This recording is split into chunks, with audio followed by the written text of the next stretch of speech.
आप सभी को मेरा प्रणाम। योगाभ्यास के क्रम में सर्वप्रथम शोधन क्रियाओं को किया जाता है। जल नेति, नौली, कपालभाति जैसी शोधन क्रियाओं का अभ्यास मैं पिछले 6 वर्षों से कर रहा हूँ, जिससे मुझे आश्चर्यचकित कर देने वाले लाभ हुए हैं। शोधन क्रियाओं की सहायता से मेरे चर्म रोग व साइनस की समस्या का पूर्ण रूप से निदान हुआ है। हमारे हठ योगिक ग्रंथ घिरण संहिता में भी कहा गया है, सठ कर्मणा शोधनम च, अर्थात सठ कर्म से हमारे संपूर्ण शरीर की शुद्धि होती है, अर्थात रोगों का नाश होता है। सठ कर्म के पश्चात आसनों का अभ्यास किया जाता है।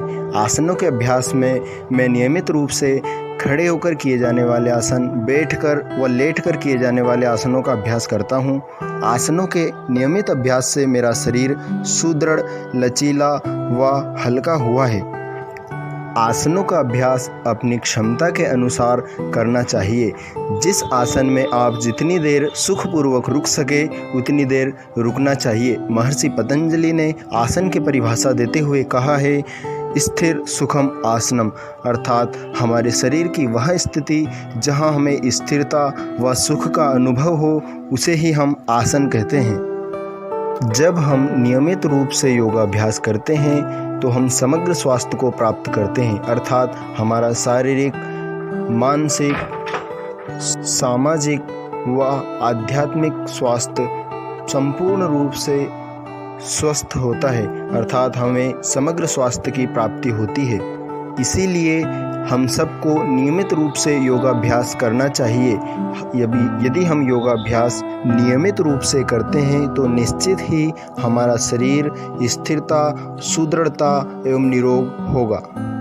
आसनों के पश्चात प्राणायाम का क्रम आता है। मैं नियमित रूप से मुद्रा व बंद के साथ प्राणायाम करता हूँ।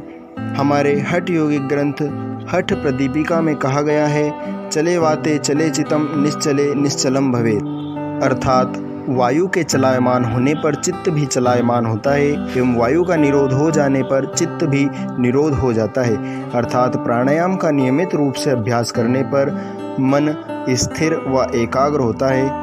प्राणायाम के अभ्यास से मेरा मन भी शांत व एकाग्र हुआ है। मुझे अपने कार्य करने में और अधिक सफलता प्राप्त हुई है। मेरे मन में अनेक प्रकार की घृणित भावनाएं, गुस्सा जैसी भावनाओं का पूर्ण रूप से शांत होना योगाभ्यास का ही चमत्कारिक परिणाम है। आप सबसे भी मेरी यही प्रार्थना है, नियमित रूप से योगाभ्यास करें व अपने जीवन को सफल बनाएं। आप सभी को छठे अंतर्राष्ट्रीय योग दिवस की बहुत बहुत शुभकामनाएं। धन्यवाद।